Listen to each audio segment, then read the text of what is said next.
What is up guys, Stark here. I am back for day 5 of the 25 Days of Fate, and in today's character spotlight we are taking a look at Abigail Williams.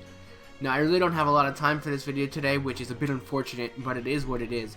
So I'm just going to go ahead and get right into it. So Abigail Williams is a 5-star character. She'll be the new 5-star character coming in the next batch in the game, and she is also going to be a new class, and that is going to be the Foreigner class. So, as I said, Foreigners are a new class in the game, and Abigail Williams will be the first one that we get. So I'm just going to give you guys a little bit of information about them, since you may or may not already know, depending on whether you follow the Japanese version of the game or not. So Foreigners have a base damage multiplier of 1, which is about average, so that's not too bad. Berserkers will take double damage from them, and they will also deal half damage against Foreigners, so that's really cool. Foreigners will deal and take double damage from other Foreigners, so they're basically good and weak against Foreigners, so that's nice considering there's not that many Foreigners in the game. Really doesn't matter right now for us. And then Alter Egos will also take half damage from Foreigners, and they will deal double damage to them. So that's like their class disadvantage. It's not really that big of a deal, again, because Alter Egos aren't really prominent. So really, she's basically just a basic, normal character that doesn't really get anything bonus-wise, but she doesn't really take anything extra as far as damage goes. So it is really nice in that regards. So yeah, that's basically the differences, the main differences really. As for her stats, at level 90 she will have 13,245 HP and 12,100 attack. This will rank her 32nd overall in HP and 10th overall in attack, so she's got some pretty wild stats, which is really awesome. Her star absorption is 148, her star generation is 14.8, her noble phantasm generation is 0.25 on her attacks and 3% on defense. So I'm going to go ahead and throw up her regular overview screen right now, and she does have a lot of different materials required in order to fully max her out. That's just the way the extra classes go. You need a whole bunch of special requirements, but really not a lot of them really need that many, so you only need like 10 of a lot of them. And like the 30 that you need is like if you want to max out all 3 of her skills. So if you're just going for one skill right off the bat, then obviously you're not going to need as many materials. So it's really not that hard overall to max her out. Just do a little bit of farming, do the events, you'll be good to go. But yeah, let's go ahead and take a look at her skills right now. She's got a pretty good kit of skills, and she's really a hard character to grade because she does have some flaws like most characters do, but her flaws aren't really that hard to pick up on and to like cover. So if you just throw a caster in there with her, most of them will just fix her flaws and make her a much better character. So the grading that she might end up getting is probably not going to totally reflect just how good she can be, because I'm only looking at this character as an individual character, not a what if you use this character with another character type of situation. Anyway though, her first skill is the Prayer of Faith C. This will charge the Noble Phantasm gauge by 10% every turn for 3 turns for all of your allies, and this will also increase all of your allies' Noble Phantasm damage for 3 turns. So this is really nice. You get a good boost to your Noble Phantasm generation and your damage. So you get a 30% increase to damage at level 10. It is on a 7-turn charge time though, which is a bit high. It does last 3 turns though, which is nice, so you'll get 30% of your gauge filled. But unfortunately, that kind of offsets the damage thing here. So if you were going to use the first part of the skill to charge up her Noble Phantasm, then you're going to be wasting the second part of her skill, unless like you don't need to use that 30% to fill your gauge. So maybe you only need 2 turns, so you're at 80%, you can get the 2 turns, and then on the final turn, yeah, you don't get that increase to your gauge, but you don't need it since it's maxed out, and then you can also, do some damage on the final turn, and it does affect all of your allies as well. So even if you get your Noble Phantasm ready, maybe one of your allies isn't ready to use a Noble Phantasm yet and can still use it, or maybe, you're not ready and they are, and you can buff their damage, and then in 2 turns you can get your Noble Phantasm ready and then do some damage. So it's not a terrible thing, but you can find situations in which that might be a problem. Her second skill is going to be the Sanity Loss B. This will inflict terror status for 3 turns on all enemies, as well as reduce the defense of all of those enemies for 3 turns. So another really good skill on a 7-turn charge time again, which is a little bit high.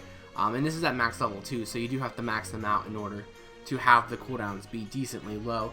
The terror chance is nice. You have a 50% chance at level 10, and if you trigger it once over the course of the 3 turns, that's it. So you're not going to stun them for 3 turns, you're just going to get it once over the course of 3 turns, if you even trigger it at all. And you do have a 20% reduction to the defense, which is going to be really nice as well. Do a little bit of extra damage. And her third and final skill is going to be the Witch Trial A+. This will reduce one enemy's Noble Phantasm gauge by 1. This will also reduce that enemy's attack for 3 turns. So this is another really good skill. However, this also does have a 7-turn charge time at maximum level, which again is a little unfortunate. If she just had like even 1 turn less on her skills, would be so much better for her. But the reduction to the attack is 20% at level 10, so that's going to be really nice for 3 turns.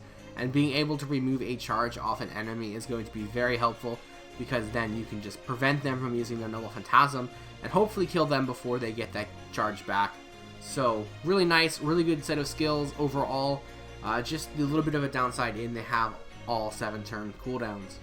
She does have 3 passives. The first one is going to be, I think it's a unique one for foreigners, but I certainly haven't seen it so far yet. It's going to be the Existence Outside of the Domain EX. She will gain 2 critical stars every turn and also increase her own debuff resistance by 12%. The second one is the Madness B, which will increase her Buster card effectiveness by 8%. And finally, she has the Divinity B, which will apply damage plus 175. So overall, taking a look at that in the grand scheme of things, I am going to give her skills a 4.5 out of 5. They do have a little bit of a high cooldown, but overall they do some really good effects, and there's really not much else you can ask for other than just lowering the cooldowns on those skills. Moving right along to her command card deck and her Noble Phantasm, she has a pretty good deck here with 1 quick, 3 arts, 1 buster, and the hit counts are going to be very high with 4 on the quick, 6 on the arts, 4 on the buster, and 5 on the extra attack.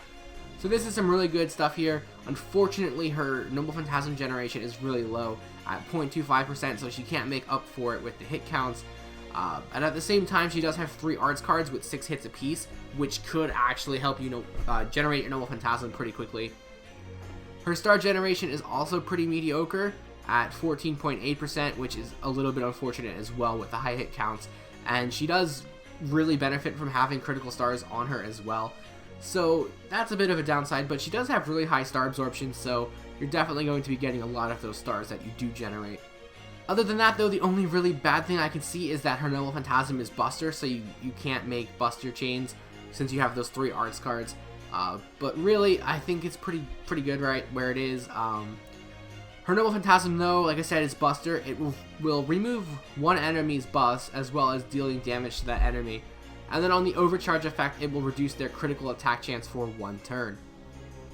So this is a pretty good Noble Phantasm, damage-wise anyway. It does a decent amount of damage, but the ability to remove that enemy's buffs is going to be really, really huge. Especially on bosses that will buff themselves, you can remove them, because odds are if you're going up against a boss, they're not going to one-shot it with your Noble Phantasm. Unless you're doing some crazy sort of like damage stacking and stuff, but that's going to be really nice. You're going to be able to use the Noble Phantasm, do a pretty good bit of damage, and remove their buffs, which I believe happens before the damage, so any sort of like defensive buff or anything will get removed, and then your damage will kick in. So it's a really nice Noble Phantasm. That's pretty easy to generate, and you do have your first skill to increase the damage for that. So overall, I think this one's a pretty good one in my opinion. So let's jump back over to our overview page and take a look at her damage. I will be giving her 4 stars for that. She doesn't really have too much class advantage, so I couldn't give her anything special there. Going against Berserkers is normal to do damage against, and there's not that many foreigners right now, so she's not really going to benefit from that. So overall, though, she can do some pretty good damage. She has really high attack, and she doesn't have anything to increase her own attack other than her Noble Phantasm. So I think 4 stars is pretty fair. And then for her critical ability, I'm only going to give her 3.5 stars. She does have really high absorption, but she has decent generation. Even though she does get 2 stars every turn, that's really not that much. And with average critical star generation, with her high hit counts, feels like a wasted opportunity. She doesn't have anything to increase, her own generation rate or really gain stars or do any damage outside of the passive skill. So she does need some support there in order to get stars and if you're taking in, like I said, a caster onto the team with you, they're going to have lower absorption than she will, so she's going to get all the stars that you get from those skills anyway. So like I said, it's pretty easy to offset some of her weaknesses. Her Noble Phantasm will get 4.5 stars. She does have that first skill to help increase your gauge generation and also increase the overall damage. And she does have 3 arts cards in her deck, so she can make that arts chain with high hit counts to get your generation going pretty quickly there. And the Noble Phantasm itself is actually pretty good, being able to remove buffs off of an enemy while doing a pretty good chunk of damage at the same time. Her survivability is only going to get 3.5 stars. She doesn't have any defense other than her naturally high HP, so that is a bit of an unfortunate thing here, but again, you just bring in some sort of caster that can offset that and you're good to go. So like I said, you know, just take in a caster and you should be pretty good with offsetting her weaknesses. For her versatility, she's going to get 4 stars. She's very unique and very versatile in my opinion. All of her skills can benefit any team really. You know, having Noble Phantasm generation and damage for your Noble Phantasm increase for all of your allies can fit into any team, and then you're just going to be able to like debuff the enemy, reduce their defense, stun them, reduce their attack, remove their gauge. So she fits into pretty much any team, although you are going to have to make sure you do bring in that support in order to help her, so something that can buff her attack, buff her critical ability, keep her alive, things like that. But there are a lot of characters that are versatile in that regard, and you can make them into a lot of different teams if you just think about it before you go into the battle. So overall, that will give her ranking a 4 out of 5, a pretty even ranking there. I do think she's a pretty good character, definitely worth rolling for, especially if you do have the support that you can take in with her to offset her weaknesses. The only issue I have right now is that she comes out at a time where some other really good characters are coming out, so you might have to weigh your options, but she is the first foreigner coming out in the game, so it's definitely going to be a big opportunity to get her and get her leveled up quickly so you have that foreigner as your extra class if that is something that you need. Other than that though, I do think she's a really good character. I've said all I need to say. Like I said, I don't have a lot of time today, so I do apologize for that. But if you did like this video, feel free to like, comment, and subscribe, and as always, I do have the links below to my Twitter, Twitch, Patreon, and Discord, so feel free to check those out, as well as the 25 Days of Fate video where I'm doing the Christmas giveaway. Definitely make sure you check that out and comment and subscribe so you can enter into that giveaway. And I will leave you here with Abigail Williams' Noble Phantasm, and I will see you guys tomorrow. 我が手に白金の鍵あり、虚無より現れ、その指先で触れたもう、我が父なる神よ、バラの眠りを越え、いざ究極の魔へと至らん。クリボー